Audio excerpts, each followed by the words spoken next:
Hello, Substack community. Happy 4th of July to all who are celebrating today. I feel very tender about the 4th of July in the United States of America. I am happy to be an American. I'm happy to live in this country. And I also feel so much grief about what's happening in this country. So with this tenderness on a holiday, I decided to offer this live to all of you because perhaps other people are also feeling tender or questioning or have very firm beliefs in any direction. Maybe grief is a unifying factor. And long ago, I wrote a poem about grief. So I will share that poem with you today. I also want to share a quote. Hi, Katie. Thank you for joining. I want to share a quote that Parker Palmer shared today, and I will read it to you. This is a quote by Terry Tempest Williams, and the words are, "The human heart is the first home of democracy. It is where we embrace our questions. Can we be equitable? Can we be generous? Can we listen with our whole beings, not just our minds, and offer our attention rather than our opinions? And do we have enough resolve in our hearts to act courageously, relentlessly, without giving up ever, trusting our fellow citizens to join with us in our determined pursuit of a living democracy?" These words touched me today, and they speak to this defining moment I think we're all in. Do we live the questions in our heart? Do we engage in democracy in the country where we live in a positive and equitable way? Do we believe in being generous? What is each of our personal truth?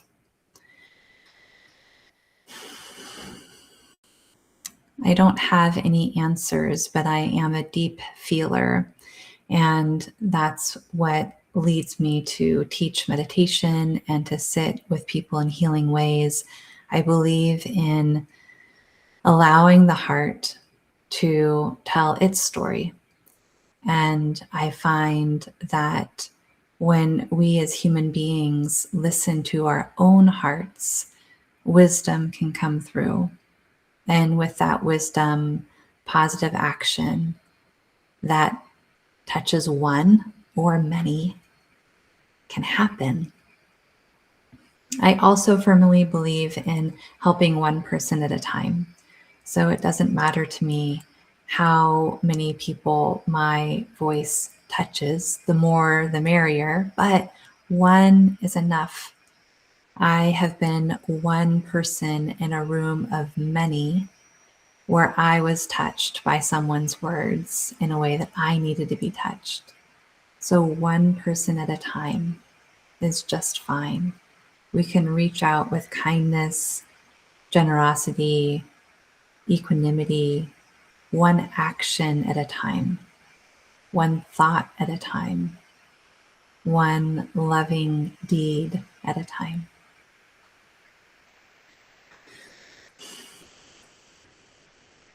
Happy 4th of July, and here is my poem titled Grief. And it's for all of us who have ever lost someone we love. It's for all of us who grieve the deaths that have happened in this country of the United States in the last year or more.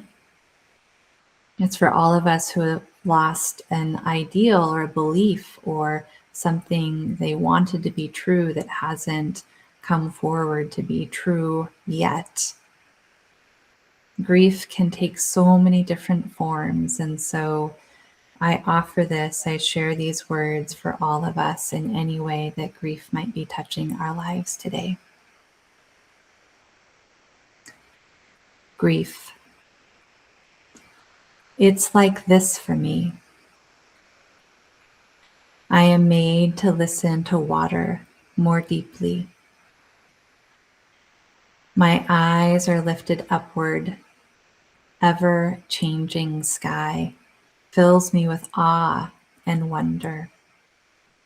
Great mystery delicately embedded in sacred and subtle shapes of all things. I pause when my young son does not want to get into the car.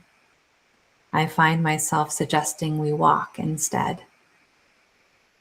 4 feet finding nearby park, playing, airing out our learning minds, testing courage, getting to know new friends, hugging favorite trees, forgetting all about anything we once thought we were supposed to be. You see, we don't ever know what will happen, ever. All we can do is be present to this now with every new, fantastic, awful flash of time and make the best of it. Moment to moment, we come tete-a-tete with a defining choice to be conscious of and responsible for the intricate role each of our lives play in this mesmerizing, paradoxically impermanent, eternal fractal. Or risk completely missing out on how beautifully short and miraculous our lives already are, just as they are, incomplete as they may be, yet completely satisfied in this precious moment unfolding. Grief. It sneaks up on me with raindrops and broken branches, children playing in the creek, and rainbows at the edge of sunlit trees. Grief, a strange animal, chases away the fog of ambiguity and brings us back to life.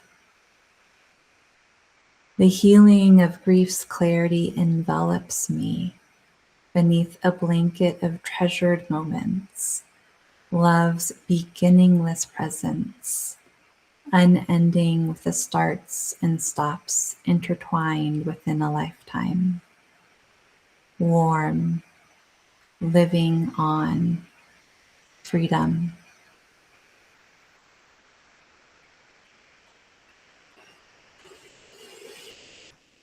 Thank you for listening to that poem. And I welcome anything in the chat if you'd like to share anything or ask anything, Katie. And I also want to share that some of the places on this platform on Substack that I enjoy gaining information about our country or inspirational quotes are many places, but I'm only going to name 3. One is Heather Cox Richardson. I love listening to her podcast, which also lives here on Substack, and reading her words because she takes us through history and reminds us where we come from in this country of the United States, and also what is happening now.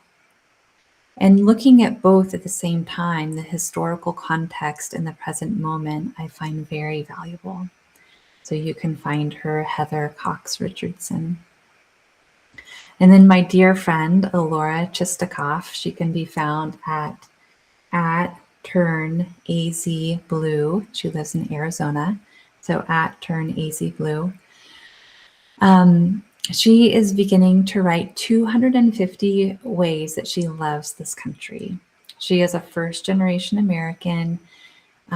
She writes about herself. You can learn all about her. She's also one of my political heroes because she really understands politics much more than I do. And so we've known each other since kindergarten, and I'm so happy to still be her friend. So I'm giving a shout out to her and can't wait to see what her 250 things are that she loves about this country. And Parker Palmer. I like Parker Palmer's writing, which is where I found the quote that I began with. So let me read that quote again. The quote is not by Parker Palmer. He just used it in an essay that he wrote. So once again, this is the quote. The human heart is the first home of democracy. It is where we embrace our questions. Can we be equitable? Can we be generous? Can we listen with our whole beings, not just our minds, and offer our attention rather than our opinions? And do we have enough resolve in our hearts to act courageously, relentlessly, without giving up ever, trusting our fellow citizens to join with us in our determined pursuit of a living democracy? Terry Tempest Williams.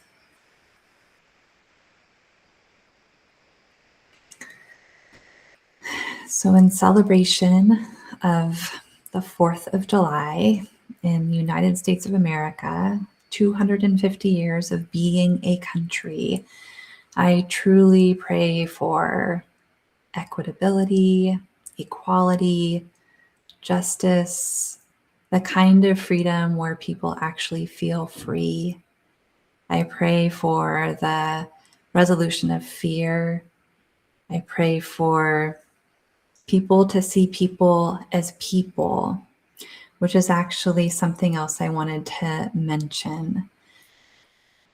I am a lover of life, and what that means to me is that I love humanity. I see human beings as part of a human family that bridges across every country on this globe, every territory, every what I consider to be pretend boundary.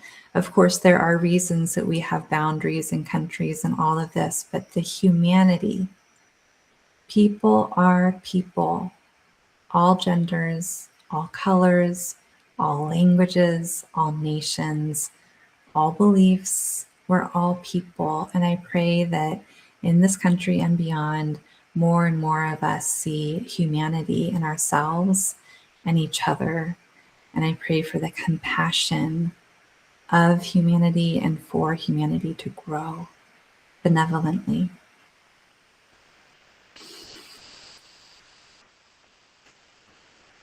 Thank you so much for being here. Please celebrate safely if you are celebrating. And Katie, there's a little bit more time if you'd like to chime in with anything through the chat. I'm so happy that you're here.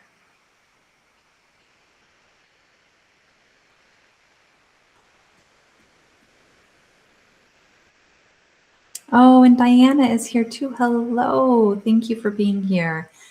I just read a poem and a quote, and we're talking about the beauty of the United States. Hi. And also the prayers that I have for more equity, for humanity to love humanity, for us as human beings to remember that we are people all across the globe. Everyone deserves respect, kindness, and love.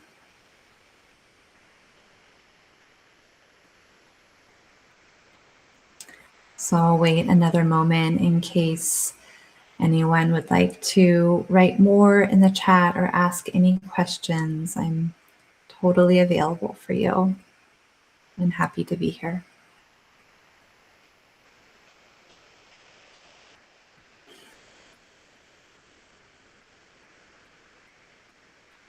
You will get to watch the replay with the poem and everything else that I shared, if you would like to, when this live is complete.